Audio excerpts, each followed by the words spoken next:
Hello friends and welcome back to my channel. In today's video, I am doing a first impressions on the Image Skincare Ageless Total. Thank you, Toby. Resurfacing Masque. Before we begin with today's video, I'd love to welcome everyone who has recently subscribed to my channel. Welcome. Very happy to have you all on board. My name is Nadia and I am a licensed esthetician who loves to test and review skincare products.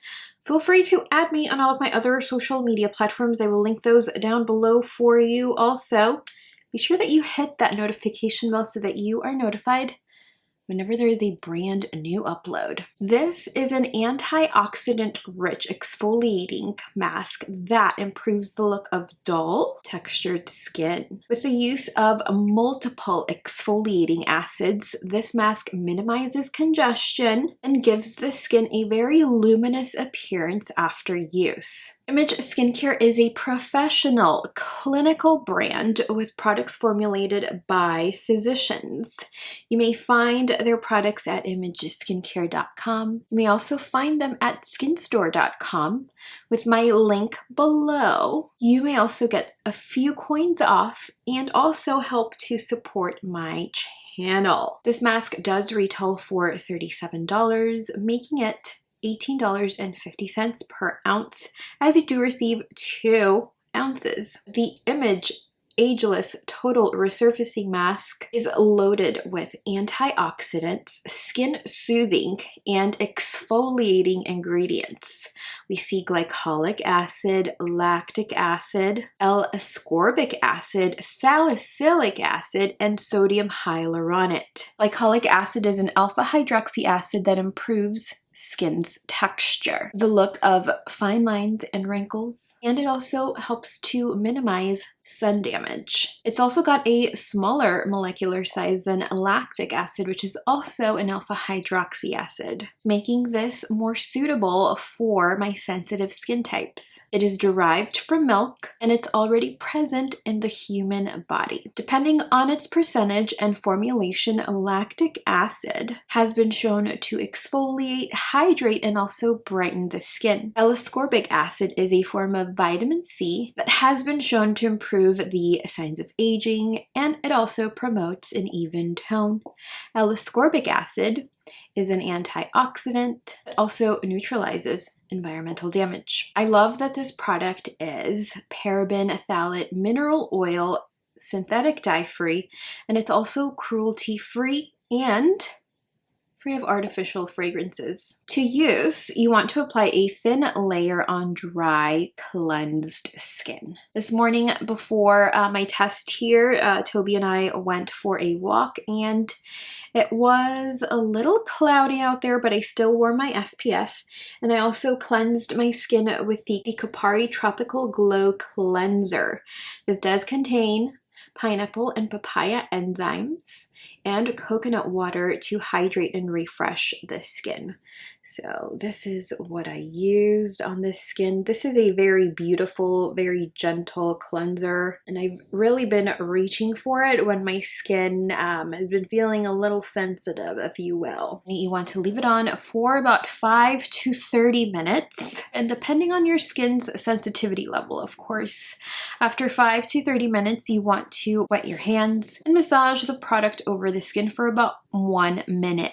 You want to rinse with warm water and then follow it with a cold splash of water. I did not do a patch test. Although this formula does contain a few average and poor ingredients, I didn't think I'd need a patch test, as I have previously used products that contain limonene papaya extract, which I love, so I did not think that I needed to do a patch test. If I do have a reaction after filming this, I will be sure to let you all know in the bottom bar down below. Before you X out of this video, do make sure that you check the bottom bar for an update. I did not open this until it came time to film. I should have opened this to do a patch test, but I did really just want this to be a real, true first impressions. After I opened this with you all, I did find the texture to be very gritty and it had a lot of physical exfoliants. And it really kind of freaked me out, kind of scared me a little bit, because I didn't expect it to be so textured or gritty. So as soon as I applied it to the skin, I immediately regretted not doing a patch test. It did smell a little minty, a little menthol-like. It did remind me of my CBD Living Freeze, which I use on my left arm here. She has been kicking my butt. I have been applying this almost nightly to, give me some relief and allow me to sleep at night. So anyway, now that we're off that tangent, the Image Skincare Ageless Total Resurfacing Mask really did remind me of that. So that is the reason why you kind of see me closing my eyes as I'm applying this, because I tend to do the same when I apply my CBD Living Freeze product. This is not sticky at all. It has definitely got a clay-like base to it that dries fairly quickly, but it is not sticky or heavy. I think that if you apply too thick of a layer, it can start to flake off a little bit as the product begins to dry. So do try to apply a very thin layer to the skin. Personally, I don't feel like I applied too thick of a layer, but I did experience some flaking as the product began to sort of dry on the skin. You should know that I did apply some tretinoin to the skin. I did reintroduce it 2 nights ago. I did not get a chemical peel as I expected this Monday, so I was free to do this first impressions here. I did notice some flaking here along my chin right before I applied this product. I definitely felt a tingle throughout the entirety of the face, throughout the entirety of the masking session. This was not a localized tingle. With other exfoliating products, it tends to be a little bit more localized, especially here along my laugh lines and sometimes along the chin. But this tingle was like along the forehead, along the cheeks, along the chin, everywhere. This mask was fairly easy to remove once I brought some water onto the skin in front of camera. I wish I would have brought a little bit more water with me, but it was a little hard to work into the skin. I have normal skin that tends to be very sensitive to physical exfoliants, and because this particular mask had way too many physical exfoliants, I definitely felt it over my cheeks. So I was very gentle with the pressure that I applied over the skin, but I did not apply too much pressure and I did not work it over the skin for that minute. As far as redness is concerned, there was no redness throughout the masking session. I did leave this on the skin for about 15 minutes. When I did decide to work some water into the mix, my skin definitely felt red. I know that you saw that here on the clips that I got, and that tends to happen with me. If I work something into the skin, my skin just gets red.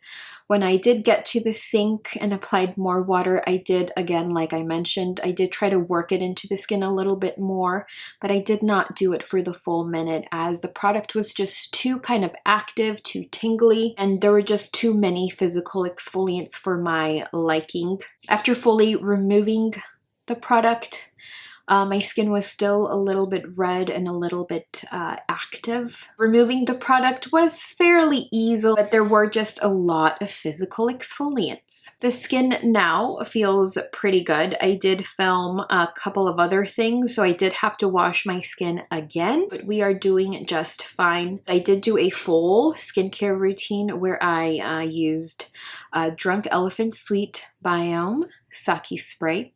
I meant to restock on my Murad's hydrating toner, but the Sephora store I visited was out and they had this mist instead. So far, I am digging it, but I am missing my little Peachy Babe, my little Murad hydrating toner. I am working on a review of the Sweet Biome Sake Spray, so do stay tuned for that. For the eyes, I did use the Ulla Henriksen Becquiccio Eye Gel Creme. I did a review on this product, which I will link up above in case you're in the mood for a new eye cream. And I have actually really enjoyed this eye cream, so much so that it is almost empty. I am also testing the newest C Firma Fresh. So I've been using this for well over a month now, I would like to say. I am working on a review of the C Firma Fresh, so do stay tuned for that. I am in no way turning into a drunk elephant channel. And for lips, I'm using the Paula's Choice Lip Booster, which I have not been able to put down since we got back from New York City. As I applied my finishing products, my skin felt active, just a little tingly. After I rinsed all of that stuff off again because I had to film something else, my skin looked incredibly radiant and it felt really smooth. So I'm hoping I do not get a reaction from this, but you know, TBD. Anyone who can tolerate both exfoliating acids, different forms of vitamin C, and physical exfoliants would benefit from this. I have a normal conditioned skin, so my skin can tolerate both in one formula, the exfoliating and the L-ascorbic acid. It's just the physical exfoliants that I just don't know how my skin will react sometimes. So if you don't know that your skin can tolerate this combo, perform a patch test to make sure that you are not too sensitive for this. Seeing as how gritty and textured this is, I feel like thicker skin, oily skin that is dealing with dullness and texture would benefit from this. However, if you are acne prone, I would just kind of be careful with the physical exfoliants. You do not want to apply too much pressure, cause a pustule or a blemish to burst, and then spread all of that bacteria over the skin. Anyone who cannot tolerate synthetic fragrances would also benefit from this, as this is free from synthetic fragrances. I do also love that this is packaged in a tube and not glass, so making it, you know, a little bit lighter in weight and easier to travel with. I would recommend this to anyone who has conditioned skin, be it normal, combo, dry, oily skin types dealing with dull, congested skin. And because it's got a handful of both average and poor ingredients, if you've got sensitive skin, I would highly consider performing a patch test or taking a sample home if that is possible. Comparing this to the Eve L'Homme Masque, which was my last first impressions. As far as exfoliating and improving texture and overall brightening the skin, I feel like this is definitely more results driven, whereas the Eve L'Homme Masque is definitely more for my very sensitive, drier skin type. This is definitely for my thicker skinned viewer who has very conditioned skin.